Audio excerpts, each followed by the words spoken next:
방송에서 제공하는 투자 정보는 투자 판단에 대한 조언입니다. 방송에서 제공하는 주식의 가치, 가격 상승 및 가격 하락에 대해서는 방송사에서 보장하지 않습니다.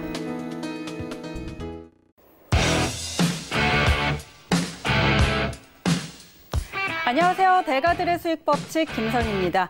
지난 금요일 성금요일로 휴장했던 뉴욕 증시, 현재는 마이너스권에서 움직임 나타내고 있습니다. 오늘 국내 증시는 뚜렷한 방향성 없이 보합권에서 마감지었습니다.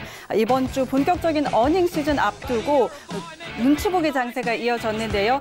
양 시장 모두 기관과 외국인의 동반 매도세가 나타나면서 지수를 압박한 모습을 보였습니다. 자, 하지만 이런 상황에서도 내 종목은 잘 가기를 바라신다면 오늘도 더 센 투자 대가들의 수익 법칙과 끝까지 함께 해주시기 바랍니다. 국내외 시황 이야기부터 대가들의 100만 불짜리 투자 노트, 그리고 종목 이야기까지 함께합니다. 오늘 방송 보시면서 궁금한 점 생기시거나 상담 받아보고 싶으신 분들은요. 자, 아래로 자막 나가고 있죠. 전화번호 02-3153-2585번으로 전화 주시면 오전 9시부터 오후 6시까지 상담 받아보실 수 있고요. 혹시 방송 중에 상담 받아보고 싶으신 분들은요. 문자번호 샵 4989번으로 문자 보내주시면 됩니다. 저희 전문위원님들이요. 방송 중에 전화로 상담 도와드리도록 하겠습니다. 문자로 예약 꼭 먼저 하셔야 된다는 점 기억해 주시기 바랍니다. 자, 그럼 오늘 함께할 두 분의 전문위원 소개합니다. 오늘은 예병군 전문위원 그리고 박철순 전문위원과 함께합니다. 증권방송의 살아있는 신화, 투자의 진수를 보여준다. 예병군 전문위원입니다. 대규모 자금 투자의 달인, 철저한 리스크 관리의 박철순 전문위원입니다. 네, 두 분 모셔보도록 하겠습니다. 안녕하세요. 네, 안녕하세요. 안녕하세요. 안녕하세요. 안녕하세요. 네, 먼저 예병군 의원님. 네. 지난번에 조금 이따가 더 자세히 이야기를 하겠지만요. 네. 지난번에 또 선물 하나 주셨잖아요. 네. 중앙 백신 언급하셨는데 네. 그 목요일 방송이었죠. 목요일 방송에 네. 언급하셨는데 다음 날 거의 5% 가까이 또 뛰었더라고요. 네. 오늘도 올랐고요. 이런 거 어떻게 하시는 거죠? 중앙 백신 충분한 이유들이 있습니다. 네. 사실은. 그래서 제가 목표가도 굉장히 좀 높게 잡아드렸고. 네, 굉장히 멀리. 딱 한 종목 얘기 드렸죠. 네. 그러니까 중앙 백신 하나 또 얘기 드렸는데 좀 자문사 그리고 여러분 증권사들 보면 목표가를 굉장히 높게 잡습니다. 그런데 터무니없는 목표가를 잡는 것이 아니라 저희 센 투자 자문 같은 경우에는 합리적인 선상까지는 올라갈 것이다 이렇게 보고 있는데 그 합리성은 잠시 뒤에 얘기 드릴 테니까요. 2% 채널 돌리시면 안 되고요. 채널 딱 고정하시고 그다음에 귀 쫑긋 세우시고 들으시면 되겠습니다. 네, 저도 오늘 귀 쫑긋 세우고 한번 들어보도록 하겠습니다. 한번 들어보세요. 그러면 정말 이제 좋은 투자의 방향성들을 좀 잡을 수 있을 것 같아요. 네, 알겠습니다. 자, 박철순 의원님도요, 인사 부탁드립니다. 네, 안녕하세요. 박철순 전문위원입니다. 지난주 첫 방송 이후에 이제 두 번째 주가 됐는데요. 여러분들께 더 좋은 그런 투자 기법들을 소개해주기 위해서 또 주말에 많이 준비를 해왔습니다. 채널 고정하시고요. 다음 교육 내용도 좀 기대를 해주시면 좋을 것 같습니다. 네, 오늘 준비해주신 교육 내용 보니까요. 굉장히 또 풍성하게 준비를 해주셨더라고요. 두 분 모두 잠시 후에 들어보도록 하겠습니다. 네, 더 센 투자 대가들의 수익 법칙은 금융감독원과 방송통신심의위원회의 법규 및 자본시장 통합법을 엄격히 준수합니다. 방송상 투자 관련된 상품의 권유 또는 일임 행위에 대한 모객 행위를 엄격히 금지하고 있음을 알려드립니다. 자, 그럼 오늘도 이 시각 글로벌 이슈들부터 들어보고 가겠습니다. 전유진 캐스터가 준비하고 있습니다. 네, 안녕하세요. 전유진입니다. 네, 오늘 월요일은요, 3대 지수 모두 하락 출발을 하고 있는 상황입니다. 네, 좀 보면 다우존스 지수 같은 경우에는 보잉사가 하락 견인을 한 것으로 보이는데요. 787에서 일하는 노동자들이 제품과 안전에 대한 불신을 표한 뒤로 한 1% 정도 하락한 것으로 보입니다. 이번 주는 실적 발표로 굉장히 바쁠 것으로 전망이 되는데요. S&P 500 지수의 회사들이 140개 이상의 회사들이 이제 실적을 발표할 것으로 보입니다. 코카콜라부터 해서 버라이어즌, 트위터, 이베이까지 발표를 할 것으로 보이고요. 이제 페이스북과 마이크로소프트까지 이제 이번 주 말쯤 발표할 계획입니다. 이런 지수들이 주가에 영향을 주는 만큼 어떻게 나올지 조금 더 지켜봐야 될 것 같습니다. 네, 다음 소식은요. 미국의 연준 위원들이 기준금리 인하를 좀 기준선을 언급하기 시작을 했습니다. 이제 연준 금리 인하 기대가 좀 커지고 있는 가운데 이제 연준 위원들이 금리 인하의 조건을 제시하고 있는 상황인데요. 이제 시카고 연은 총재는 인플레이션이 한동안 한 2% 정도 크게 밑돌 경우 금리를 아래로 조정할 필요가 있다는 점을 시사한다라고 이야기를 했습니다. 이제 제시한 금리 인하 조건은 근원 인플레이션이 몇 달간 1.5% 근방에 머무는 것이라고 이야기를 했는데요. 댈러스 연은 총재도 이제 비슷한 생각을 갖고 있는 것으로 보입니다. 이제 인플레이션이 지속해서 1.5% 근방이나 그 이하에 머물 경우 이제 금리를 정해야 한다라고 이야기를 했는데요. 이제 금리를 인하해야 한다고 직접적으로 시사하진 않았지만요. 이제 금리 결정할 때 저물가 환경을 봐야 한다라고 언급을 한 만큼 기준 금리를 좀 간접적으로 시사한 것으로 보입니다. 하지만 연준의 금리 인하가 당장 임박하거나 다음에 있을 FOMC에서 이제 뭐 고려하는 것은 아니라고 선을 그은 상황인데요. 그럼에도 이제 당국자들이 금리 인하에 대한 좀 조건을 공개적으로 발언한 것을 보면서 그것에 좀 주목을 할 만한 상황인 것 같습니다. 다음은요, 이제 미국 경제가 류례 없는 성장세를 보이고 있지만 연준은 좀 위기를 맞고 있는 것으로 보입니다. 빅터리 경제학과 교수는요, 기준 금리가 2.5%로 여전히 낮고 또 대차 대조표 규모는 4조 달러나 된다라고 이야기를 했는데요. 우려한 불황이 실제로 닥칠 경우 연준이 막을 수 있는 방안은 없어 보인다고 이야기를 했습니다. 연준이 경기 침체와 물가 상승에 적절하게 대응하기 어려운 진퇴양난에 빠졌다고 이야기를 하고 있는데요. 정치적인 압력에도 불구하고 좀 연준을 힘들게 하는 상황이다라고 이야기를 하고 있습니다. 성장 부진의 책임을 연준에 뒤집어 씌우는 거 아니냐라는 의견도 나오고 있는데요.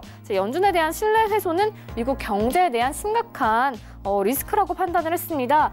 그리고 또 최근에 연준 후보 2명이 지명이 됐죠. 스티븐 무어 후보와 허먼 케인 후보인데요. 스티븐 무어 후보는 연준의 좀 비판적인 인사고 허먼 케인 후보는 피자 체인의 CEO 출신이라면서 통화 정책에는 좀 식견이 부족할 것이라는 게 그들의 의견입니다. 2명의 후보까지 정치적인 입장을 보고 지명을 한 만큼 좀 연준을 외압에 취약하게 만들 수도 있다라고 발언을 한 상황입니다. 다음은요, 이제 미국이 좀 주요 지수들이 사상 최고치 수준에 근접을 하면서 포지션을 언제 좀 정리를 해야 될지 고민이 많이 되실 텐데요. 최근 몇 달간 주식시장의 거래량이 크게 줄어들었다면서 많은 펀드 매니저들이 주식 배분을 확대하지 않고 있고 심지어 포지션을 축소하기까지 한다라고 이야기를 했는데요. 각국 중앙은행들이 좀 조심스러운 행보를 보이고 있고 글로벌 무역 전쟁이 재부상할 경우 작년 말 시장을 뒤흔들었던 변동성이 다시 돌아올 것이라는 예측 때문입니다. RBC 웰스 매니지먼트는 시장이 좀 최대 한도에 올라갔다면서 이 시점에서 최대한 세게 스윙을 날려야 할지 아니면 이를 걷어들여야 할지라고 질문을 했다면 나는 후자라고 좀 생각을 한다라고 이야기를 했습니다. UBC 글로벌 웰스 매니지먼트도 지난주 미국 주식에 대한 비중 확대 포지션을 정리를 했는데요. 대신 신흥시장과 일본 주식에 대한 포지션을 비중 확대로 늘렸습니다. 미국 주식시장의 상승세가 앞으로 한 6개월간 좀 둔화될 것으로 보이는데요. 주식 대신 투자자들이 채권으로 이동하고 있는 상황입니다. 상장 지수 펀드를 매입하고 있는 것으로 보이는데요. 그렇지만 그래도 많은 투자자들은 여전히 주식시장에 대해서 긍정적인 것으로 보입니다. 중국과 미국 간의 무역 협상 타결 가능성도 있고요. 또 글로벌 경기 둔화 우려도 좀 축소되고 있기 때문에 많은 투자자들이 여전히 주식시장을 좀 긍정적으로 보고 있는 상황입니다. 제가 준비한 소식은 여기까지고요. 또 속보 나오는 대로 전해드리도록 하겠습니다. 네, 외신 브리핑까지 정리해서 듣고 왔습니다. 자, 그러면 이어서 시황 이야기 함께 나눠볼 텐데요. 예. 자, 위원님, 방금 외신 브리핑에서도 들었다시피 현재 미국의 증시 사상 최고치 수준까지 올라와 있어요. 그런데 두 분의 우리 위원님들께서 미국 증시 조금 하방 압력 받을 것이다. 이렇게 또 예측을 하셨잖아요. 근데 그렇죠. 오늘 또 하락 출발했습니다. 이게 정말 언제까지 갈 것인가? 조정을 받는다면 정말로 투자자들은 포지션을 어떻게 정리해야 할 것인가 굉장히 궁금해하실 것 같거든요. 얘기를 좀 우리가 좀 오늘은 이 부분은 좀 깊이 얘기해 볼 필요가 있을 것 같아요. 첫 번째 금리 인하에 대한 이슈가 지금 있습니다. 그죠? 미국에서. 실제로 그럼 금리 인하를 단행했을 때 증시에서 지금 굉장히 호재가 될 것이냐에 대한 부분을 얘기를 해봐야 될 것인데 금리 인하. 지금 구간에서 금리 인하를 했다. 호재가 될까요, 과연? 큰 폭의 호재로는 생각을 좀 안 하고 있는 편입니다. 지금 상황에선. 그렇죠. 예. 자, 그 호재라고 받아들이지 못한 이유는 딱 하나예요. 왜냐? 지금 증시가 고점입니다. 네. 똑같은 금리 인하라 할지라도 증시가 저점일 때의 얘기와 증시가 고점일 때의 얘기는 분명히 달라집니다. 그러니까 이 부분 때문에 결국은 지금 미증시가 고점인데 여기서 금리 인하를 단행한다? 시장은 의심을 하죠. 왜 어떤 의심을 하느냐? 미국이 다른 문제가 있지 않느냐를 의심할 거예요. 왜냐하면 자, 가정이 있어요. 네. 돈을 많이 풉니다. 표시가 나야 되잖아요. 그죠? 돈이 많이 풀어서 금리 인하도 하고 가정에 돈을 많이 풀었어요. 그래갖고 이제 좀 표시가 나려고 하니까 출구 전략, 즉 이제 돈을 좀 걷어들여야 되겠죠. 네. 근데 걷어들려고 보니까 지금 이 금리 인상도 하고 이러면 주가도 좀 빠질 것 같고, 네. 그다음에 지금 인플레이션 문제에 대해서도 인플레이션 유지도 안 될 것 같고, 그래서 돈을 다시 푸는 쪽으로 가버린다. 이렇게 되면 이걸 과연 이제 미 증시가 어떻게 해석을 할 것이냐, 그 부분인데 결국은 뭐냐? 금리를 인하하면 미국의 해석은 이렇게 바뀔 가능성이 높다는 거죠. 다른 문제가 있을 수도 있다. 이렇게 바뀔 수 있습니다. 그래서 이런 부분의 불확실성 때문에 네. 결국은 증시는 출렁인다고 봐야 되는 부분이고, 사실은 왜 지난주에도 얘기 드렸잖아요. 네. 갈수록 실적이 안 좋은 기업들의 발표가 나올 네. 것이다. 처음에는 다 좋은 기업들이 네. 먼저 발표를 하죠, 사실은.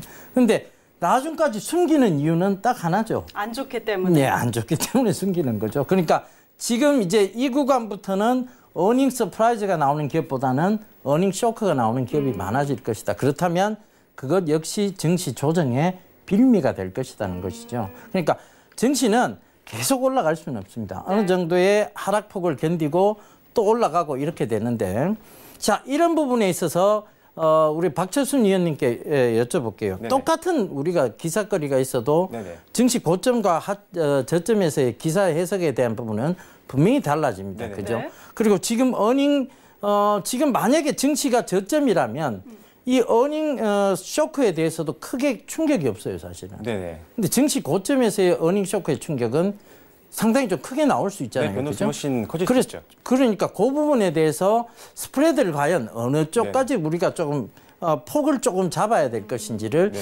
박철순 위원님이 한번 설명을 좀 해주셨으면 좋겠어요. 자, 일단은 앞서서 예병근 위원님이 너무 다 설명을 잘해주셔가지고 추가로 어떤 얘기를 좀 드려야 될지 모르겠는데요.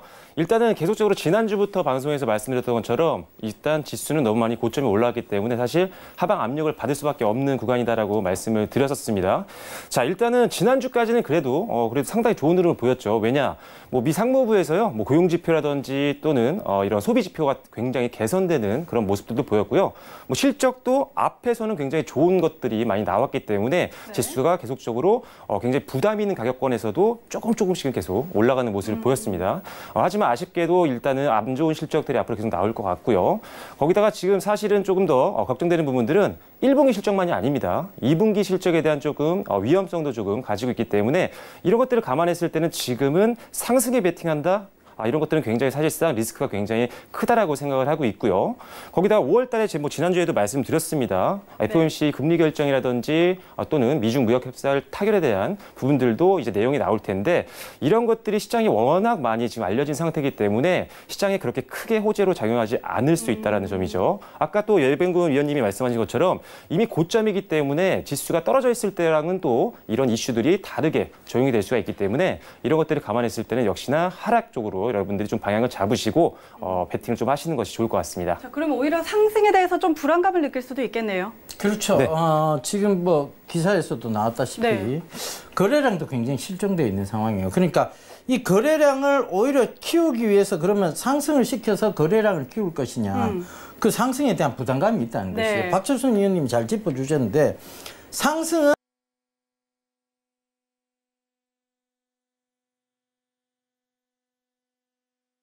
에 대한 압박도 있고 그러니까 그런 부분 때문에 결국은 위쪽으로 간다는 것에 대해서는 조금은 조심해야 될 필요성이 있다는 얘기고, 미국이 지금 대한민국 증시보다 월등히 낮다고 볼 수도 없는 상황입니다. 네. 그럼에도 불구하고 주가는 미증시는 많이 올라왔거든요. 네. 그리고 미국의 전통적 기업들에 대한 실적보다 지금 가장 우려가 되는 쪽은 사실은 IT 기업 쪽의 실적이 우려가 되고 있다. 이 부분도 결국은 시장을 주도해 왔던 기업들이에요. 네. 그 기업들의 실적이 우려가 된다. 이 부분은 미증시에 약간은 숨어있는 큰 악재가 될 수도 있다. 이렇게 좀 보시면 좋을 것 같습니다. 네. 자, 그럼 이어서 우리 증시 이야기도 한번 해볼게요. 우리 증시에도 조금 비슷한 이야기가 나오고 있어요. 현재 좀 피로감을 느끼고 있다. 또 이제 어닝 시즌 우리도 시작이 됐잖아요. 네. 기업들의 실적의 전망치가 좀 낮게 나오고 있는데 지수가 좀 올라온 거에 대해서 부담감이 느껴진다. 이런 평가도 나오고 있거든요. 네. 어떻게 보시나요? 좀 시장이 지금 그래요. 혼조세죠. 네. 그죠? 혼조세인데. 자, 이 얘기를 우리가 한번 해봐야 될 것 같아요. 시장이 혼조세인데 희한하게 시장이 안 빠져요. 네. 차라리 한번 시원하게 좀 빠져주면 네. 포지션을 어떤 방향성을 좀 잡겠는데 그렇죠. 오히려 지금 시장도 안 빠지고 포지션의 방향 잡기가 더 애매해졌습니다. 네, 그죠? 맞습니다. 그래서 이 부분을 좀 얘기를 해봐야 될 것 같아요. 박철순 전문위원님. 네. 시장이 지금 이게 지금 구간에서는 한 번쯤은 좀 밀어줘야 되지 않느냐 이런 생각도 좀 들거든요. 네, 저도 사실은 지난주에 사실 목요일날 좀 급락이 나왔잖아요. 네. 그 이후에 오히려 개인적으로는 좀 시원하게 좀 빠지기를 좀 바랬었는데 오히려 그 이후에 그렇게 크게 빠지지도 않고요. 좀 지지부진하니까 오히려 시청자 여러분들, 개인 투자자분들도 방향을 잡기가 굉장히 힘든 네, 상황이라. 좀 혼란을 많이 네. 느끼셨을 것 같아요. 그 지금 이 부분이 어떤 사회적 현상 때문에 그럼 안 빠지고 있느냐, 어떤 부분 때문에 오히려 시장이 지금 견조하게 버티고 있느냐를 네. 여기서 안 다뤄보면 어디서 다뤄보겠습니까? 그렇죠. 그죠? 그래서 그 부분을 한번 다뤄봐야 될 것 같은데, 네. 그건 이제 오늘 좀 중요시하게 얘기 드릴 부분이 있을 것 같아요. 그래서 네. 시장도 지금 안 빠지고 있고, 정책적으로 보면 부동산 쪽에도 굉장히 규제를 하고 있음에도 불구하고 부동산도 안 빠지고 있고. 네. 그죠? 네. 물가도 지금 안 내려가고 있고. 맞습니다. 그렇다고 그렇죠. 호경기도 아니고. 네. 이게 참 애매모호합니다. 네네. 주식도 안 빠지고 부동산도 안 빠지고 네. 물가도 올라가긴 올라가고. 자, 이 부분을 우리가 오늘 좀 심도 깊게 다뤄봐야 될 것 같아요. 그래서 오늘 마지막에 선물 드릴 때 이 네. 부분을 좀 얘기를 해야 될 것 같습니다. 그래서 좋습니다. 이 얘기는 잠시 뒤로, 왜 우리 시장이 안 빠지고 있느냐, 이 얘기는 잠시 뒤로 좀 넘겨야 될 것 같아요. 알겠습니다. 예. 자, 그러면 시황 이야기는 여기까지 한번 해보고요. 예. 잠시 뒤에 나올 그 이야기를 한번 기다려 보겠습니다. 예. 자, 오늘도 두 분 강의 준비해 주셨죠? 오늘은 어떤 내용 준비해 주셨나요? 예, 오늘 저는 네. 지난 시간과 마찬가지로 시장의 어떤 심리적인 부분에 대해서 얘기를 좀 계속 드리고자 합니다. 네. 그러니까 결국은 수익이 크게 날 종목도 심리적인 부분 때문에 수익을 작게 끊고 가고 그렇죠. 있고요. 수익이 이거는 손실이 크게 날 종목도 심리적인 부분 때문에 아니야.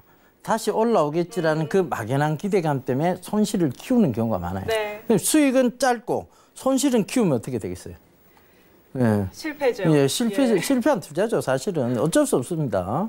근데 이런 투자가 만연해지고 있고, 이런 투자가 왜 되고 있느냐에 대한 부분을 다뤄봐야 될 것 같아요. 네. 그러니까 심리적인 부분을 먼저 좀 잡아보자고요. 그 부분을 잡기 위해서 지금 저희, 어찌됐든 이 시간, 귀한 시간, 이 센 투자 자문 방송을 좀 할애하고 있으니까 여러분들도 잘 한번 들어보시면, 저게 내 얘기다. 저게 정말 내 얘기다라고 생각을 하실 거예요. 그래서 오늘 그 얘기 이어가도록 하겠습니다. 네. 자, 지금 보면 주식 투자 실패 원인이 나왔는데 요거는 박철순 전문위원님이 오늘 그렇습니까? 준비를 먼저 하신 것 같아요. 그럼 일단은 좀 넘겨드리고 그리고 제가 또 설명을 하도록 하겠습니다. 네. 자, 그럼 박철순 의원님 강의부터 먼저 들어보도록 하죠. 네, 오늘 첫 번째 교육을 제가 진행을 하게 됐는데요. 네. 조금 전에 예병근 위원님이 말씀하셨던 부분이 뭐 심리적인 부분들이 있었는데 예. 저도 약간 비슷한 맥락입니다. 오. 같이 준비한 건 아닌데 네. 비슷하게 두 겹쳐서요. 분이 통했네요. 네네네. 이거 혹시 체험담이세요? 체험담도 있고요. 그리고 실제로 지금 시청하시는 분들, 공감하시는 부분들이 분명히 있을 겁니다. 네. 어떻게 보면 좀 원론적인 얘기일 수도 있지만 계속 오히려 계속 투자를 하시는 분들 같은 경우는 계속 이런 것들을 마음에 두시고 초심으로 돌아가면서 투자를 하셔야 좀 안정적으로 할 수 있기 때문에 한번 꼭 짚어드리려고 준비를 했고요. 네. 자, 우리의 주식의 투자 실패 원인들은 굉장히 많이 있습니다. 그런데 오늘은 이 주식 투자의 심리적 실패 원인을 말씀드리기 위해서 비이성적 행위에 대한 부분들을 말씀을 드릴 텐데요. 이것은 약간 행동 경제학 부분 측면에서 말씀을 드리는 겁니다. 자, 우리가 주식 투자를 할 때 실패하는 원인들은 굉장히 다양히 있습니다. 뭐 기술적으로도 그럴 수가 있겠지만 이렇게 심리적으로 비이성적 행위를 하기 때문에 실수를 하고 매매에 손실을 보는 경우가 많이 있는데요. 그중에 첫 번째가 바로 빈번한 매매라는 부분입니다. 자, 실제로 많은 거래를 하다 보면요. 당연히 거래세가 붙고요. 그렇기 때문에 당연히 손실을 볼 수 있는 확률이 굉장히 높겠죠. 네. 하지만 이런 것들을 신경 쓰지 않고요. 심리적인 주식 매매에 대한 그런 유혹들을 뿌리치지 못하고 굉장히 자주 매매를 하는 경우가 굉장히 많거든요. 그렇게 된다면 사실은 도박과 다를 게 없습니다. 네. 그렇기 때문에 도박하시는 분들 보시면 아시겠지만 사실 시간을 정하고 날짜를 정하고 하는 건 아니잖아요. 네. 그런 것처럼 주식 거래든 오히려 도박보다 훨씬 더 쉽게 거래를 할 수가 있기 때문에 이런 유혹에 빠지게 된다면 사실상 너무 빈번하게 거래하게 되고요. 우연히 빈번하게 거래해서 수익이 나면 좋겠지만 오히려 수익을 내지 못하는 경우가 많습니다. 네. 거기다 수수료에 대한 부담까지 있기 때문에 이런 빈번한 매매는 확실히 지양하셔야 되는 부분이다라고 보시면 될 것 같고요. 네. 자, 두 번째는 군중심리라는 부분입니다. 자, 남들이 제 주변에서 어떤 종목을 샀는데 굉장히 많이 오른다고 하더라. 이런 것들을 듣고 나서 매매하시는 분들 굉장히 많잖아요. 네, 따라가고 그런데 실제로 싶죠. 네, 그럴 때는 사실 특별한 분석도 없이 매매하는 경우가 많거든요. 우리가 가치 분석이나 보통 기업을 매매를 할 때 내재 가치를 많이 분석을 하게 되는데요. 이런 분석 하나 없이 보통 이런 소문만 듣고 군중심리에 따라서 매매를 하는 분들이 굉장히 많습니다. 우리가 흔히 이런 것들을 묻지마 투자라고도 하는데요. 네. 최근에 보면 우선주들이 굉장히 잘 갔었잖아요. 네. 우선주 정말 잘 가고 있어요. 잘 가고 있는 것도 있습니다. 실제로 오늘까지도 연속 상한가 나오는 종목도 예. 있지만요. 실제로 최근에 올랐다가 다시 급락으로 빠지면서 뒤늦게 군중심리로 매수하신 분들 굉장히 많이 손실로 빠지신 분들이 많기 때문에 네. 이렇게 특별한 어떤 분석 없이 매매하는 묻지마 투자 방식의 매매는 철저하게 배제하고 하셔야 된다는 점을 여러분들이 다시 한번 생각을 하시면 될 것 같습니다. 네, 다음 부분은요. 시기라는 부분입니다. 자, 제가 지금 만약에 4종목을 보유를 하고 있어요. 전액이 다 들어가 있는 상태입니다. 그런데 주변에 어떤 사람이 어떤 종목을 사서 수익을 크게 냈다더라. 이런 얘기를 들으면요. 사실 굉장히 부럽잖아요. 네. 저도 제가 개인적으로 부럽거든요. 네. 그렇기 때문에 사실 시기를 하게 됩니다. 그렇게 되면 지금 충분히 갈 수 있는 종목인데도 불구하고 가지고 있는 종목을 매도를 하고 그런 종목으로 갈아타는 경우가 상당히 많습니다. 그러다 보니까 당연히 매수 타이밍이 늦을 수밖에 없겠죠. 확률적으로는요. 그렇다 보니까 이런 시기적인 부분 때문에 사실상 굉장히 포트폴리오가 무너지는 그런 개인 투자자분들이 많기 때문에 이런 시기적인 부분들도 여러분들이 철저하게 컨트롤 좀 하셔야 된다는 부분 참고를 좀 해주시면 될 것 같고요. 네. 자, 다음은 욕망이라는 부분입니다. 조금 다 단어가 좀 식상합니다. 그렇지만 이게 행동 경제학 부분으로 좀 얘기를 드리는 거니까요. 한번 참고하시면 좋을 것 같고요. 자, 욕망입니다. 자, 일단은 여러분들이 매매를 하신 종목이 수익이 잘 나면 좋은데요. 크게 수익을 내지 못하거나 손실을 보고 나온 경우가 있습니다. 그런데 만약에 그 종목이 올라가기 시작했어요. 그렇게 되면 뒤늦게 다시 한번 들어가는 경우가 많이 생깁니다. 그럴 때는 놓친 수익일 수도 있고요. 아니면 손실을 메꾸기 위해서 차입까지 해서 투자를 하는 분들이 생각보다 많습니다. 신용거래 하거나 미수를 쓰는 경우도 있겠죠. 네. 그러다 보니까 이런 것들이 철저하게 리스크 관리가 안 되기 때문에 이렇게 욕망 때문에 손실이 굉장히 커지는 경우가 많다는 겁니다. 그래서 철저하게 이런 욕망 때문에 차입을 한다거나 이런 것들을 철저하게 배제하고 투자를 하시는 것이 역시나 중요하다는 점 다시 한번 생각해 보시면 될 것 같고요. 네. 신용매매 해보신 적이 있어요? 예전에 있습니다. 한 15년 전에. 네. 네네네. 신용 미수 매매 많이 해보셨죠, 그죠? 네네. 네, 근데 이게 우리가 흔히 왜 기업을 하다가 그렇게 보면 그런 얘기 많이 하잖아요. 빚도 자산이다 이런 얘기 많이 하는데 네. 주식시장에서는 그 말이 안 통해요. 네. 사실 빚도 자산인 경우는 사업체를 하시는 분들이 또 다른 어떤 새로운 신성장 동력의 사업, 그러니까 새로운 신규 사업을 위해서 내는 게 빚인데 네. 주식시장은 단순 욕심에 의한 빚을 내거든요. 그렇죠. 그러다 보니까 원금에 대한 손실이 분명히 따릅니다. 그래서 이런 부분들도 굉장히 개인 투자자분들이 빚 내는 것에 대한 두려움이 별로 없어요. 그래서 이 부분은 반드시 조금 강조가 좀 돼야 될 것 같아요. 네. 그러니까 네. 벌 거라는 막연한 생각보다는 네네. 예, 잃을 수도 있다는 두려움을 갖는 게 더 중요할 것 같습니다. 네, 그렇죠. 예, 예. 그래서 죄송합니다. 제가 얘기 끊었네요. 아닙니다. 좋은 얘기셨고요. 자, 다음 이제 앵커링이라는 부분인데요. 좀 생소한 단어일 수도 있습니다. 약간 과거 주가 수준에 집착한다라는 부분으로 이해를 하시면 될 것 같은데요. 주식에 빗대서 얘기 드리면요. 네. 자, 일단은 만약에 예전에 내가 매수했던 종목을 수익을 좀 많이 내고 나온 종목이 있다라고 예를 들어서 가정을 한다라고 한다면요. 그 종목을 다시 들어갔을 때 예전 주가 수준까지 올라갈 거라는 막연한 기대감으로 여러분들이 투자하시는 분들이 생각보다 많습니다. 그러다 보니까 조금 빠지더라도 더 들고 가는 경우도 많고요. 이런 것들이 우리가 과거 주가 수준에 집착한다라고 보는 앵커링 관점에서 말씀드릴 수가 있는데요. 네. 이런 것들도 철저하게 여러분들이 조심하셔야 됩니다. 분명히 주가가 빠지는 기업들은요, 특별한 문제가 있는 거죠. 예, 이유를 반드시 찾아내시고 그래서 확실하게 손절하시거나 잠시 현금화를 시키는 전략으로 도망가셔야지 아니면 과거 주가에 너무 집착하시다가 더 손실이 폭이 깊어질 수가 있기 때문에 이런 것들도 철저히 좀 조심을 하셔야 될 것 같고요. 확증 편향은 굉장히 쉬운 단어죠. 어떻게 보면 선입견입니다. 내가 알고 싶은 정보만 수렴을 하는 겁니다. 이 종목의 장점만 보는 거고요. 오히려 단점은 보지도 않고 자기만의 매수 스타일로 계속 밀어붙이는 거죠. 남들이 봤을 때는 사실상 빠질 수 있는 리스크가 굉장히 많은 종목인데도요. 네. 자기가 좋아하는 종목들도 가끔 있을 수가 있고요. 그러다 보니까 유리한 정보만 자기가 수렴해서 투자를 하게 되는 겁니다. 그래서 이런 선입견을 가지고 하는 투자들도 여러분들이 철저하게 지양하셔야 된다는 점 참고를 하시면 좋을 것 같고요. 네. 네, 마지막에 오늘 가장 좀 중요하다는 부분인데요. 과신이라는 부분입니다. 자, 지식이 좀 높고 그리고 지능이 높으신 많은 분들이 있겠죠. 하지만 그렇다고 해서 매매를 잘한다고 볼 수는 없다라는 부분입니다. 대부분 많은 분들이 과신을 하면서 굉장히 투자를 실패하시는 분들이 많은데요. 네. 자, 예를 들어볼게요. 자, 과거에 맨사회원들 제가 알기로는 뭐 상위 2%의 지능을 갖고 있는 분들의 모임으로 알고 있는데요. 네. 자, 맨사회원들이 과거에 한 15년 정도 실제 매매를 한 적이 있었습니다. 팀을 이루어서 매매를 했었는데 실제로 15년 동안 연 수익률이 단 2.5%밖에 되지 않았습니다.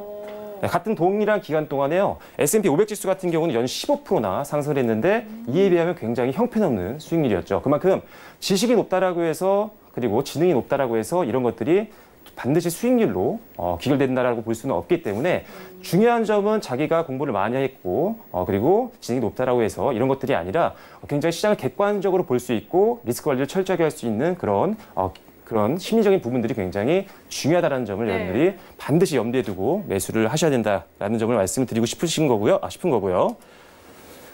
자, 그리고 계속 과신에 대한 부분입니다. 네. 예를 들어서 지금 시간이라든지 비용 투자들을 굉장히 많은 분들이 하고 있습니다. 하지만 수익률이 굉장히 나오지 않는 부분들을 보면요.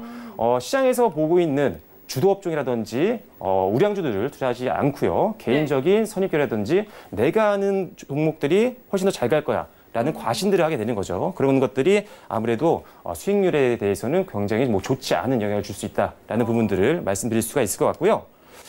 자, 뉴턴의 주식 투자 실패 스토리를 한번 적어놔봤는데요. 만유인력의 법칙도 맞는 사람이고요. 네. 천재 중에 천재로 불렸던 그럼, 사람이죠. 그렇죠. 그런데 굉장히 주식 투자를 실패했던 경력이 있습니다. 오래된 스토리이긴 한데요. 예전에 영국의 남해의 사람 주식을 뉴턴이 산 적이 있었습니다. 네. 산 이후에요. 어느 정도 굉장히 급등을 하면서 굉장히 큰 수익을 받고요. 네. 팔고 났는데 계속 오르는 겁니다. 거의 한 10배 가까이 뛰었거든요. 그래서 중간에 또 다시 한번 매수를 해서 이번엔 더 큰 수익을 냈던 겁니다. 그래서 다시 한번 수익을 내고서 다시 팔았는데요. 주변 사람들이 계속적으로 보유를 하고 있었던 거예요. 그래서 보유를 하고 있으니까 더 많은 수익률을 냈겠죠. 뉴턴보다. 그러다 보니까 이제 시기를 하기 시작합니다. 시기를 하기 시작하면서부터 다시 재매수를 들어갔는데 그 전에 남기지 못한 수익률까지 더 벌어보기 위해서 뉴턴도 차입을 시작했습니다. 네, 그래서 차입까지 해서 매수를 했는데 그때부터 이제 급락이 시작된 거죠.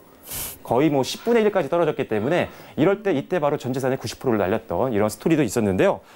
뉴턴 같은 경우는 굉장히 많은 실수를 많이 했습니다. 군중 심리도 있었고요. 시기도 있었고 욕망도 있었고 앞서 말씀드렸던 앵커링에 대한 부분들도 있었는데요. 이만큼 똑똑한 사람도 실수를 하기 마련입니다. 그렇기 때문에 이런 심리적인 부분들을 반드시 컨트롤 좀 하셔야지 투자 수익률을 내는 데 훨씬 더 도움이 되겠다. 라는 부분을 말씀드리겠고요. 네. 여러분 간단한 부분입니다. 워렌 버핏 같은 경우는 오히려 다른 군중 심리에 좀 휘둘리지 않고요. 과거에 사실은 뭐 IT라든지 미디어 콘텐츠가 한참 활성화됐을 때요. 뉴턴은 오히려 이런 것들을 사지 않고, 워렌 버핏은 이런 것들을 사지 않고요. 오히려 음료회사라든지 케첩 회사에 계속적으로 투자를 했습니다. 자기가 확실히 알고 있는 기업들만 투자를 했기 때문에 훨씬 더 안정적인 수익을 벌 수 있었다라는 부분이기 때문에 이런 군중 심리에 휘둘리지 않는 매매들도 굉장히 중요하다라는 점 보시면 될 것 같고요. 결론적으로 이겁니다. 이런 심리적인 부분들에 휘둘리지 않고요. 여러분들 오랜 기간 동안 주식에 대해서 공부도 많이 하셨을 테고요. 지식도 많이 쌓으셨다고 생각을 합니다. 네. 하지만 이런 것들을요. 확실한 매매 매뉴얼을 좀 만들어 놓으시고요. 계속적으로 기억이 안 날 수도 있습니다. 그러면 네. 평소에 뭐 매매하시는 창 위에다가 자신의 매매 스타일을 적어 놓으시면서 매일매일 꼼꼼하게 확인하시고 매매를 하시면 오히려 훨씬 더 안정적인 매매를 하실 수가 있으니까요. 이렇게 앞으로는 조금 더 매뉴얼에 맞춰서 좀 안정적인 투자를 하시면서 수익도 챙겨가실 수 있었으면 좋겠습니다. 네. 얘기 잘 들었습니다. 근데 이게 가장 핵심은 과신인 것 같아요. 네. 그러니까 사실은 네. 본인을 너무 과신하는 것 자체가 네네. 주식 투자 실패의 원인이 되는 거죠. 네네. 저희들도 한때 그러니까 이게 주식 투자를 하다 보면 네. 내가 최고다라는 생각을 할 때가 있어요. 네. 네, 내가 최고다. 저는 뭐 수익률 대회도 많이 우승을 해봤고, 예. 그러니까 이제 내가 최고다. 내 이상의 어떤 사람이 없다. 이런 얘기들을 하는 거죠. 그러면서 그 수익률들을 너무 과신하다 보니까 결과적으로 어떻게 되느냐? 거기서 손해를 보는 거예요. 네. 예. 객관적으로 보지 않는 거죠. 굉장히 주관적으로 되는 거예요. 그렇죠. 그러니까 그 부분 때문인데, 자, 그 부분이 실패의 원인이 될 수 있다. 저희도 다 겪은 얘기입니다. 사실은 시청자분들만 조언을 드리는 게 아니고, 이 얘기들은 사실 우리가 이미 다 겪은 얘기들, 그런 얘기들이 지금 이제 계속 이어지고 있다는 거죠. 그러니까 우리 실패 안 했으면 이런 얘기를 할 수가 없어요. 네네. 실패했죠. 네. 네. 사실 이거 준비를 하면서 저 개인적으로도 반성을 좀 많이 했습니다. 최근에 좀 과신하고 있지 않았나 이런 생각도 했고요. 옛날에 실패했던 기억들도 많이 나더라고요. 네. 그렇죠. 이게 실패에 대한 경험담이에요. 네네. 이 좋은 경험담입니다. 네, 맞습니다. 네, 그래서 저희도 이게 참 이런 경험담은 진짜 피눈물이 나는 경험담이거든요. 뼈저린 경험담이고. 네. 네, 그래서 지금 뭐 쉽게 얘기하고 있지만 네. 사실 과거는 지금은 힘들었죠. 웃고 얘기를 할 수 있어요. 근데 이제 그 과거 때는 그 순간만큼 굉장히 고통스러웠을 거예요. 맞습니다. 근데 네. 그런 실패를 알겠습니다. 자, 거듭하면서 계속 성장을 해 오신 거니까요. 네네. 네. 그러니까 그런 성장의 과정에는 네. 반드시 뼈아픈 실패의 어떤 분석이 있었다. 네. 이렇게 좀 볼 수 있을 거예요. 네, 그럼 제가 이제 좀 강의를 좀 이어가 볼까요? 자, 그런데요. 지금 방금 속보가 하나 들어왔습니다. 예. 자, 우리가 계속 이 투자에 대한 실패를 이야기를 하고 있잖아요. 예. 그래서 우리 예 의원님이 항상 뭐 뉴스를 보라, 기사를 보라 이런 말씀도 해주고 계시고요. 예. 자, 근데 삼성 갤럭시 폴드 현재 미국에서 좀 결함이 있다 이런 이야기가 나오면서 출시가 좀 연기가 됐습니다. 예. 자. 이런 기사도 내일 이제 삼성전자 주가에 좀 영향을 미칠 수 있을지 이런 게 좀 궁금하거든요. 네, 영향을 당연히 미치죠. 일단은 뭐 결함이 있다는 것 그 자체로 봤을 때 네. 이미 이제 연기가 되었다. 어느 정도 이 기사에 대한 내용들 때문에 네. 플렉시블 디스플레이 관련주라든가 네. 그다음에 이제 폴더블 부품주 네. 이런 것들이 내일 조금 네. 하락세를 면치 못할 것 같아요. 근데 이 부분은 지금 들고 계신 분이라면 네. 예, 대응을 좀 하셔야 될 것 같고 냉철하게 좀 대응을 하셔야 될 것 같고요.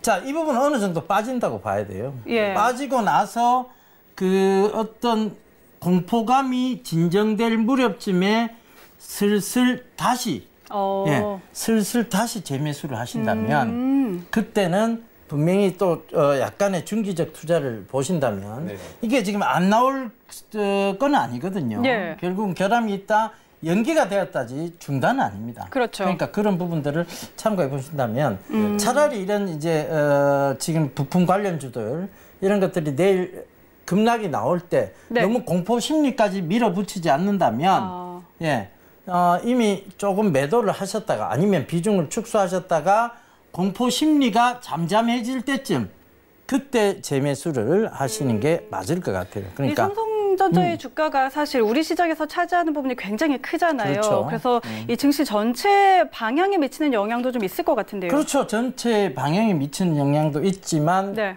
지금은 어떻게 보면 약간은 개별 종목 장세의 성격이 강해요. 그러니까 전체 주가 지수는 좋지 않을 수 있어요. 근데 개별 종목 지수로 봤을 때는 오히려 그 매수세가 다른 데로 좀 쏠릴 수도 있다는 얘기죠. 그러니까 그 부분도 참고를 해보셔야 되고, 지금 이와 관련된 종목들은 일단 매도나 비중 축소를 조금 하고 보고, 그 다음에 이 공포 심리가 잠잠해질 사라질 때 다시 재매수를 하는 그런 관점으로 보시는 게 맞을 것 같아요. 왜냐하면 증권방송을 보시는 가장 큰 핵심은 뭐냐면요, 유기적으로 대응하기 위해서입니다. 그렇죠. 예, 증시가 유기적인데 내 혼자 고집을 피우고 있겠다? 그럼 증권방송 굳이 보실 필요가 없어요. 그죠? 네. 그러니까 여러분들이 이 투자자문 방송 보시는 이유도 유기적인 대응을 하시려는 부분이죠. 죄송합니다. 예, 박철순 전문위원인데, 예, 제가 정전 전문가하고 워낙 좀 친하다 보니까. 예, 방송도 같이 오래 하셨죠? 예, 방송을 굉장히 오래 같이 하다 보니까 입이 배겼어요. 예. 오늘 정전 전문가님하고 별로 사이도 별로 안 좋았는데.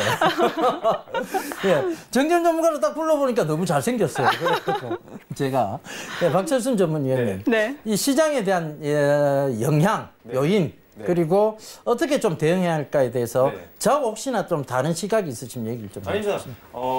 큰 틀은 좀 비슷하다고 말씀을 먼저 드리겠고요. 사실 앞서 MC님이 말씀하신 것처럼 사실 삼성전자가 차지하는 비중이 굉장히 높습니다. 하지만 뭐 삼성전자 하나만 볼 수는 없겠죠. 삼성전자와 관련되어 있는 그런 작은 회사들이 굉장히 많고요. 이런 기업들이 사실 지금 휴대폰 사업부가 월가 크다 보니까 휴대폰 부품들주가 굉장히 기대를 받고 있는 상황이었습니다. 어느 정도 기대치가 올라온 상태에서 터지는 어떻게 보면 악재일 수가 있기 때문에요. 오히려 좀 실적이 받쳐주지 않았지만 기대감으로 좀 오르던 종목들은 사실상 굉장히 지금 위험할 수가 있기 때문에요.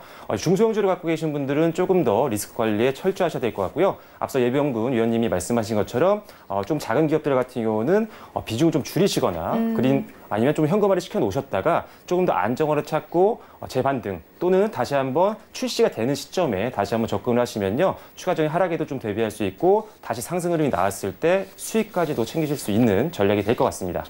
예. 자, 여기까지 좀 정리를 하고요. 강의 제가 또 오늘 드릴 이야기가 많으니까요. 강의 한번 들어보죠. 자, 심리전에 대한 지속된 얘기입니다. 분산 투자의 허울에 대해서 오늘 좀 말씀드리겠는데요. 주식을 하시면서 여러분들이 가장 아까 박철순 전문위원님이 얘기했지만 욕심, 욕망 이런 것들이 막 생깁니다. 그림을 그리죠. 어떤 그림을 그리냐? 좋은 차도 사고, 좋은 집도 사고, 그죠? 막 이런 욕망들이 막 그림을 그려. 그러면서 뭐가 됐냐? 하이리스크, 하이리턴을 많이 선택합니다. 사실상. 근데 하이리턴을 선택했다는 건 그 얘기는 뭘 얘기를 하느냐 하면 내가 하이리스크도 맞을 수 있다는 걸 의미하는데 하이리턴만 생각해요. 하이리스크는 생각을 안 해요. 그렇죠. 예. 투자를 할 때는 분명히 이 종목이 위험할 수도 있다는 생각을 해야 되는데 그걸 배제해버립니다. 그죠? 그러니까 자, 하이리스크 주식시장 자체로 보면 하이리스크 하이리턴이에요. 자, 그러면 대형주라고 하이리스크 하이리턴이 아니냐에 대한 질문을 먼저 던져볼게요. 아니에요. 자, 대형주 삼성전자에 내가 투자하고 있다. 하이리스크 하이리턴이 아닙니까? 하이리스크죠. 그렇죠. 하이리스크입니다. 주식시장 자체가 하이리스크예요. 근데 이거를 개별 종목은 하이리스크고 대형 종목은 하이리스크가 아니다라고 생각을 해요. 주식시장 자체가 하이리스크예요. 주식에 투자한다는 자체는 어차피 하이리스크입니다. 그럼에도 불구하고 야, 이게 하이리스크가 아니라는 관점에서 어떻게 출발하느냐? 주식에만 분산 투자를 해요. 그러니까 삼성전자 사고, 현대차 사고, 그죠? 이게 하이리스크예요. 이게 자체가. 근데 예를 들어 이렇게 투자를 했다라면, 자, 주식도 좀 샀고, 금실물에도 좀 투자를 하고, 그다음에 채권에도 좀 투자를 하고. 이거는 이제 동일 리스크는 아니잖아요. 그죠? 그러니까 동일 리스크는 아니니까 이건 분산 투자가 맞아요. 근데 주식에다가 몰빵을 다 해놓고는 전체 투자 금액 자산을 다 집어넣었어요. 근데 이건 하이리스크가 아니다라고 생각을 해요. 왜? 나눴으니까. 주식을 삼성전자도 좀 샀고 개별 종목도 좀 샀고 현대차도 샀으니까 이거는 하이리스크가 아니야라고 생각하는데 이게 잘못됐다는 거예요. 이것 자체가 하이리스크입니다, 사실은. 왜냐하면 동일 리스크잖아요. 네. 자, 내일 삼성전자가 빠져요. 네. 다른 종목 안 빠진다 볼 수 있어요. 확신이 없잖아요. 예. 확실할 수 없습니다. 그러니까 그게 하이리스크, 하이리턴이라는 거고 이 부분에 그럼 투자를 했다. 이것 자체가 분산 투자가 아니라는 얘기예요. 네. 예, 그 얘기를 드리고 싶은 거예요. 그러니까 투자 자문사는 여러 가지 투자 방향을 추구를 합니다. 사실은 리스크에 대한 우리 리스크 해지의 달인 예. 우리 박철순 전문위원님도 하방에 대한 투자도 하시잖아요. 네네. 그죠? 하방에 대한 투자, 즉 떨어질 것을 미리 해지를 하는 부분도 있어요. 네. 그러니까 그게 안전한 투자지 이렇게 하는 것은 결코 안전한 투자라고 볼 수는 없습니다. 자, 그다음 두 번째, 가지 많은 나무 바람 잘 날 없다. 이 얘기는 뭐냐면 자식 키우다 보면 이제 그런 네. 얘기를 부모님들이 많이 하세요. 야, 자식을 여러 명 두고 있으면 꼭 문제가 또 생겨요. 예. 그죠? 네. 저도 애가 둘인데 큰애 둘째 다 좀 착한 편입니다. 근데 큰애가 좀 착하면 둘째가 꼭 시기심에 의해서 관심 받기 위해서 뭔가 좀 앙탈을 부리거나 조금 뭐 좀 애를 먹여요. 하여튼 그러니까 가지 많은 나무 바람 잘 날 없다. 즉 이 얘기도 주식시장에 투영해 보자면 종목이 5개, 6개, 심지어 어떤 분은 뭐 90개. 제가 최근에 보니까 어떤 분 400개까지 종목을 쥐고 그분은 주식 투자를 하시는 게 아니에요. 펀드를 하시는 거예요. 주식 투자하는 거 아닙니다. 펀드 하는 거예요. 그렇죠. 예. 400개를 투자해놓고 내가 무슨 종목을 쥐고 있는지도 모릅니다. 예. 어떤 종목이 상한가를 갔는지 어떤 종목이 하한가를 갔는지도 몰라요. 네. 본인도 모릅니다. 그럴 것 같아요. 예. 본인이 무슨 종목을 투자했는지도 이게 무슨 이게 투자라고 볼 수 있을까요? 그러니까 이게 뭐냐면 결국은 내가 어떤 회사에 관심을 가지고 어떤 회사에 그걸 한다면 자, 예를 들면 한 1억 정도가 있어요. 1억을 10종목 들어간다? 정말 힘든 투자예요. 1,000만씩. 어떤 종목이 100% 가도요. 그 1,000만 원 버는 거예요. 그죠? 그렇죠. 네. 근데 어떤 종목이 20, 30%씩 다 빠져 있어요. 그럼 이게 버는 걸까요? 잃고 아니죠. 있는 거죠. 많죠. 예, 잃는 게 더 많습니다. 그러니까 이게 뭐냐? 관리도 안 돼요, 또. 네. 관리가 첫째 안 됩니다. 그래서 종목을 많이 두지 마시라고 얘기 드리는 거예요. 왜냐하면 관리가 안 되니까. 네. 하한가를 가도 모르고 있는데. 그죠? 네. 그러니까 그거는 정말 잘못된 투자다. 네네. 이 얘기를 좀 드리고 싶은 거고. 네. 귀는 열어도 돼 마음까지 열지는 말자. 이 얘기는 뭐냐면 네. 사실 이 주식시장이라는 게 온갖 루머와 억측과 뭐 권모술수와 유언비어와 네. 뭐 이런 것들이 다 있는 시장입니다. 네. 그게 오히려 제일 많은 시장이에요. 사실 살면서 이렇게까지 정말 거짓말이 많은 세상은 처음 경험해 볼 거예요, 아마. 사실 그 좀 잘못된 표현이기는 하지만 증권가 그 찌라시라는 표현이 그래서 네. 나오는 거죠. 그렇죠. 이 증권가 정보지 자체도 예, 정보지. 예, 굉장히 거짓말이 많아요. 네. 그러니까 이게 뭐냐면 귀는 열어두셔야 돼요. 네. 왜? 남의 얘기를 안 들을 수는 없잖아요. 귀를 닫고 살 수는 없습니다. 네. 귀는 열어두셔야 돼요. 아, 사회적 동향이 이렇게 가고 있구나. 지금 세상에 젊은이들의 관심이 여기에 있구나. 이런 귀는 열어두셔야 돼요. 근데 이걸 마음까지 열어버리면 종목이 90개가 됩니다. 그렇죠. 그죠? 그래서 귀는 열어도 돼 마음까지 열지는 말자는 얘기를 드리는 거고. 네. 자, 그다음. 자, 그럼 뭐 어떻게 투자를 해야 되느냐에 대한 부분인데 네. 확인을 통한 확신을 가져야 된다는 얘기죠. 자, 저희 이거 다 실패담이에요, 사실은. 실패담을 이제 압축해 놓은 거예요. 확인을 안 하면요. 네. 제가 왜 앞전 시간에 제가 굉장히 크게 손실을 봤다는 얘기를 했었죠. 네. 그 손실을 본 회사 때문에 너무 마음고생을 많이 해서 소가리도 너무 하고 해서 인천 남동공단에 찾아간 적이 있었어요. 그 네. 회사 본사를. 그래서 그 앞에 문을 지키시는 분이죠. 경비 아저씨가 막았어요. 네. 그래서 제가 참 너무 답답한 마음에 담장을 넘었습니다. 담장을 넘어서 회사 안을 확인해 보기 위해서. 네. 진짜 빈 기계가 있어요. 빈 기계. 아. 그러니까 공장이 원래 안 돌아가고 있던 공장이에요.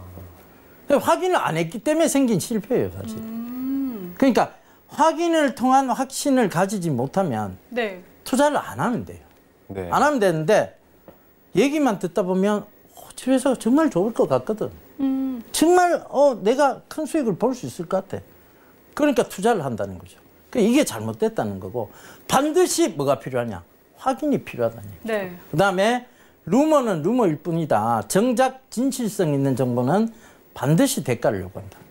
즉 뭐냐 하면 내한테 이미 들어왔을 때 그게 공짜로 들어온 정보들은 네. 이미 그 효용 가치성을 잃은 거예요. 그렇죠. 네. 그러니까 그 부분을 보시는 얘기고 네. 기업의 가치는 그 기업을 직접 조사해야만 나온다. 네네. 그러니까 탐방 가셔야 돼요, 사실. 그렇죠. 탐방도 가보고 그 회사가 뭘 하는 네. 건지 그리고 진짜 실제로 그 사업은 하고 있는 건지 네. 요번에 그 재무제표상 지금 감사 보고서 당시에 의견 거절 나온 많은 업체들이 네. 해외 투자의 진실성을 즉 정당성을 확보하지 못해서 의견 거절 나온 케이스가 많아요. 그게 뭐냐면 결국은 그 기업을 조사를 안 했고 그다음 그 기업의 투자가 정당했는지를 내가 몰랐기 때문에 의견 거절이 떨어진 거라는 얘기죠. 네. 그러니까 그 부분 그다음에 주담말을 들으시면 안 돼요. 여러분 통화하실 수 있는 주담은 여러분들한테 들려드릴 즉 미공개 정보를 절대 주지 않습니다. 그럼에도 불구하고 마치 내가 주담하고 통화했는 것이 대단한 정보를 입수한 것처럼 얘기를 하시는 분들인데 네. 이거 정말 잘못된 생각이에요. 주담이 뭐하러 여러분들한테 그런 자기가 법적으로 걸릴 수 있을 만한 미공개 정보들을 주겠습니까? 그죠? 근데 대부분의 투자자분들이 뭐라고 얘기하셨나요? 혹시 저보고도 그런 얘기 물어요. 혹시 주담하고 통화해 보셨냐고. 그게 왜 중요한데요? 제가 물으면 아니 주담하고 통화도 안 해보고 그런 얘기를 해요. 이런 얘기를 합니다. 근데 그거 정말 잘못된 얘기입니다. 주담은 절대요 미공개 정보를 얘기 드릴 수 없습니다. 자, 그러니까 차라리 그 주담말 듣는 것보다는 회사 근처 상가 주인 얘기 듣고 투자하는 게 나아요. 왜? 그들은 이 회사가 잘 돌아가고 있는지 그 회사 직원들이 얼마만큼 우리한테 술을 더 많이 마시고 돈을 잘 쓰고 있는지를 알아요. 네. 그 회사가 잘 돌아가니까 돈을 잘 쓰는 거죠. 그죠? 실제로 회사 안 돌아갈 때 현대중공업 근처 상가들 가봤어요. 네네. 횡합니다. 그렇죠. 그 회사 안 돌아갈 때는 그게 그렇게 될 수밖에 없어요. 네네. 그래서 그 부분을 꼭 보시라는 얘기고, 이제 주주경시의 CEO와 주주존중의 CEO가 있다. 그러니까 CEO 자질까지도 보시라는 얘기예요. CEO가 주주 경시하는 사람이 투자하실 필요 없습니다. 네. 그렇죠. 그리고 무릎이 어디면 어깨는 어디인가. 우리가 흔히 무릎에 사서 어깨에 팔아 팔아라. 그러잖아요. 그 무릎이면 이래 올라올 거 아니에요, 그죠? 그렇죠. 이래 올라오면 이걸 입절가를 이렇게 높여가다 보면 반대편 어깨에 팔리겠죠. 예. 근데 이거를 갖다가 늘 쭉 올라간다. 허리에 목표가를 돋보고 가슴에 목표가를 두니까 수익을 끊어내는 거예요. 네. 추세를 탈 때는 절대 여러분 끊어내실 필요 없습니다. 그냥 익절가만 올려가세요. 손절가를 자꾸 높이다 보면 익절가가 되는 거예요. 익절가를 높이다 보면 반대편 어깨에 추세가 떨어질 때 팔리게 됩니다. 네. 그래서 마지막 정말 중요한 얘기죠. 주식은 끊임없는 확인을 통해 확신을 더해가는 과정이다. 네. 자, 요 얘기 드리는데, 자, 모든 힌트는요, 네. 생활 속에 있고 신문 속에 있습니다. 박철순 전문위원님이 워렌 버핏의 투자도 얘기를 해줬는데 네. 그분 역시 음료 회사에 투자했어요, 그죠? 네네. 케첩 회사에 투자했고, 네. 내가 케첩을 많이 먹고 음료를 많이 마시니까 거기에 투자한 거예요, 그죠? 네네. 사회적인 현상들이 주를 이룰 수밖에 없습니다. 저희가 지난주에 돼지열병, 아프리카 예. 돼지열병 얘기했죠. 그리고 나서 자, 지난 목요일에 예. 중앙 백신도 얘기하셨고요. 그러니까 백신주 얘기했죠. 네네. 그러면서 상한가를 이글베시 상한가를 갔어요. 네네. 네. 대체제 얘기했죠. 예. 그러니까 마니커 닭고기주가 네네. 상한가를 갔어요. 네. 그죠? 자, 이건 다 신문에 이미 나왔던 건데 충분히 예측 가능했던 영역이라는 거죠. 똑같아요. 지금 오늘 지금 드리고 싶은 얘기는 리디노미네이션이 된 얘기입니다. 이 가상화폐가 아닌데 가상화폐를 적어 놓으셨네요. 자, 리디노미네이션 뭐냐면 결국은 통화에 대한 부분들이 네. 즉 지금 택시 타시면 예. 잔돈이 남잖아요. 예. 잔돈 받으세요? 잘 안 받죠. 그냥 잔돈 생기는 게 사실 불편하고 싫어서 그렇죠. 카드를 쓰거나 아니면 현금 그냥 그렇죠. 예. 요새 잔돈 받는 게 오히려 부담스러워요. 네. 잔돈 받으면 괜히 주머니가 주머니 출렁출렁거리고 무거워지고. 무거워져서 잔돈 안 받습니다. 네네. 왜 이런 현상이 생겼을까요? 예전에는 악착같이 잔돈 받았어요. 네. 저도 그랬는데 네. 왜 안 받을까요? 쓸 때가 많지도 않고요. 그렇죠. 이제 100원짜리 같이 쓸 가죠. 데가 네. 별로 없는 거예요. 그러니까 이걸 안 받고 싶은 거예요. 네. 그러니까 그 부분이 결국은 이제 사회적 현상으로 다가오기 시작한다는 거죠. 네. 그 우리는 뭘 중심으로 봐야 되느냐. 여기는 여러분 차트를 펴놓고 하는 방송이 절대 아닙니다. 뭘 중심으로 봐야 되느냐. 사회적 현상을 중심으로 봐야 된다는 얘기죠. 그래서 사회적 현상 뭐냐. 리디노미네이션, 즉 100원짜리가 소중해졌다. 지금 100원짜리 이제 통화 가치로서의 의미가 점점 없어지고 있다. 네. 그럼 뭐냐? 100원짜리가 없어진다는 관점에서 보면 자, 500원, 1000원. 네네. 그죠? 그런 것들이 화폐 가치를 공 하나만 띄면 지금 500원이 50원이 될 거고 예. 네네. 1000원이 100원이 될 거예요. 그죠? 충분히 그래도 된다고 생각합니다. 네. 그러면 미국과의 통화 격차도 줄어들겠죠. 네네. 자, 이런 현상들이 나올 수 있다는 거예요. 네. 그래서 지금 단기적으로 보면 금융 자동화 기기 관련주들이 막 올라갑니다. 청호컴넷이나 네네네. 한네트 네네. 이런 종목들이 막 올라가는 거죠. 막 올라가는데 자, 그럼 중장기적 관점에서는 어떻게 볼까요? 자, 전체적으로 보면 네. 주식 시장에도 호재고 부동산 시장에도 호재고 그죠? 네. 그리고 금투자에도 호재입니다. 왜냐하면 결과적으로 보면 통화의 가치가 많이 줄어든다는 거니까 네. 결국은 실물을 쥐고 있는 사람들이 좋아질 수밖에 없는 거죠. 네네. 네, 그 부분이 있을 거예요. 그래서 그걸 오늘 말씀드리고 싶어서 얘기를 꺼냈습니다. 자, 오늘도 이렇게 선물을 하나 주셨네요. 예. 화폐 개혁과 관련된 주식들 한번 살펴보라는 이야기 해주셨고요. 네, 자, 더센 투자 대가들의 수익 법칙은요, 금융감독원과 방송통신심의위원회의 법규 및 자본시장통합법을 엄격히 준수합니다. 방송상 투자 관련된 상품의 권유 또는 일임 행위에 대한 모객 행위를 엄격히 금지하고 있습니다. 자, 이어서요, 외신 한 번 더 들어보고 갈 텐데요. 이 시각 세계 이슈들 어떤 이야기들이 있는지 한번 들어보도록 하죠. 전유진 캐스터 나와 있습니다. 네, 제가 마지막으로 준비한 소식은요. 이제 아시아 증시에 관한 기사입니다. 아시아 증시는 혼조세를 보였습니다.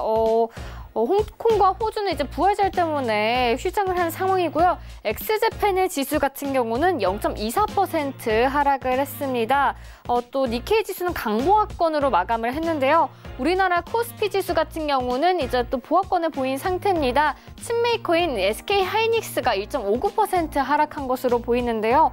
또 아시아 장중 오후 시간에 5일에 소식이 들어왔는데요. 이제 5일 소식이 급등했다는 소식입니다. 이제 브렌트유 같은 경우는 2.56% 상승을 했고요. 크루드 오일은 2.33% 상승을 했습니다. 그 이유가요, 이제 5월 2일에 이란 원유 제재 예외 조항을 없앨 것이다라는 결정 때문이었는데요.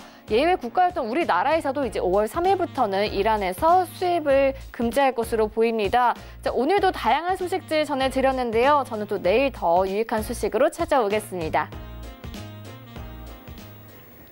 네, 이렇게 아시아 증시 이야기까지 들어보고 왔습니다. 이제 두 분 보내드려야 할 것 같습니다. 자, 예, 오늘도 시간이 너무 짧네요. 예, 꼭 해드려야 될 얘기인데 예. 그거 한마디만 하고 가죠. 예. 네네.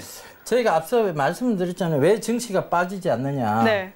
그 얘기 힌트가 바로 리디노미네이션입니다. 결과적으로 뭐냐면 네. 자, 지금 화폐 가치가 없어지면 지하에 숨은 돈들이 투자 쪽으로 넘어올 수밖에 네. 없어요. 그러니까 그 부분 때문에 저는 증시가 좀 버티고 있는 거 아니냐 그렇게 보여지거든요. 여러분 참고하셨으면 좋겠습니다. 네, 마지막까지 정말 알짜 정보 주시고 가십니다.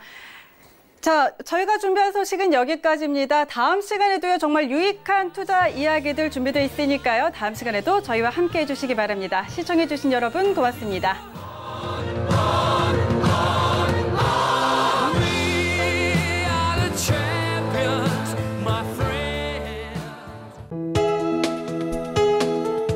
방송에서 제공하는 투자 정보는 투자 판단에 대한 조언입니다.